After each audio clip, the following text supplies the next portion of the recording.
Hi, I built a little website called AnatomyArchive, a collaborative learning platform for artists similar to Wikipedia.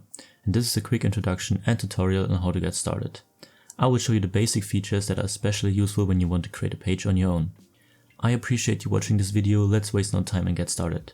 So why did I just say page? Because the AnatomyArchive is kind of built like a library. There are shelves, books, chapters and pages. And the page represents one single article. It's based on a very cool software called Bookstack. I'll put some information on that in the description if someone is interested. Like I already described, every article is created by a user, just like Wikipedia. No matter the skill level, if you're an artist, there's room for you. The AnatomyArchive needs you as a so-called creator, especially now in the early stage. So let's say you want to create a page. There's the site named Complete Guide for Creating, which sums up the whole process. You can just read all this, it's like 6 minutes, but the purpose of this video is to reduce friction. You just listen and I'll sum it up.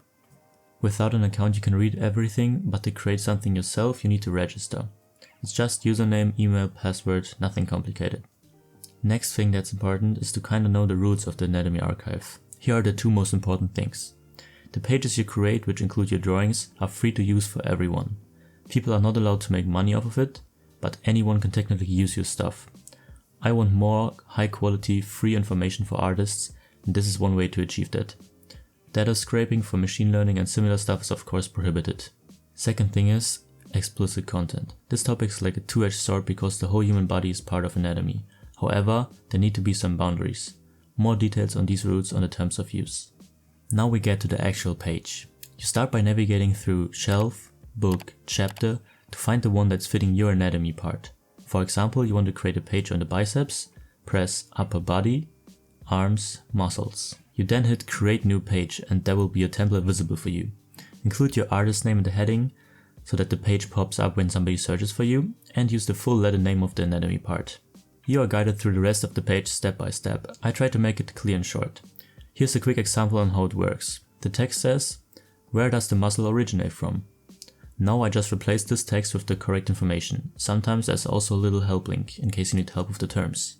Adding an image is also very simple. You just choose a line and click on this button. Width and height can be changed here. If I want to save this for now and work on it later, I just press save or hit Ctrl+S. It appears as a draft on my homepage or right in the chapter I placed it in. If I want to publish it, I gotta hit the top right button. But note that as of right now you can't go back to a draft after publishing. If you, however, publish the page but it's not finished yet, make sure to include not final somewhere and also add a tag. Tags can be found on the right hand side in the editor and later appear in the top left corner. You can use as many as you want.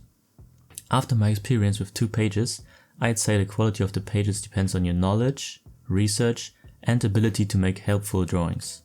It is by no means necessary to create technical masterpieces, however, seeing someone go all out would be very cool.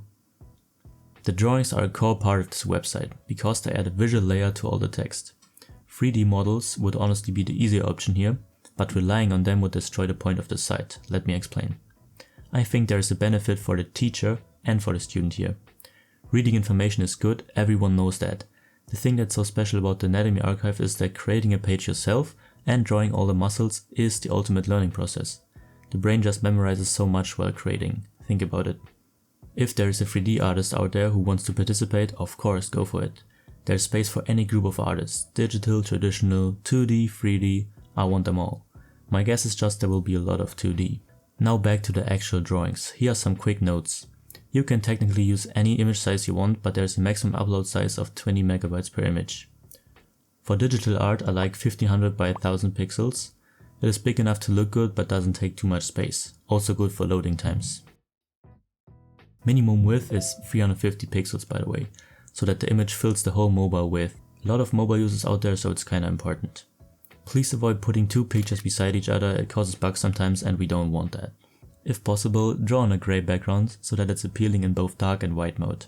It also helps with estimating the colors better. A pure black or white background changes our perception, so it's a good habit to keep the background grey instead of white, for example. I also have a color sheet with some important colors in case you want to use them. You can find them in the guide, everything you need to know when creating. That covers the basic stuff. I really appreciate you watching this far. Please consider telling your art friends about this project so that the Anatomy Archive can grow a solid base of knowledge. You know, Wikipedia would be nothing without its huge amount of pages. So, it would mean the world to me if this silly idea of mine actually works. Have a blessed day.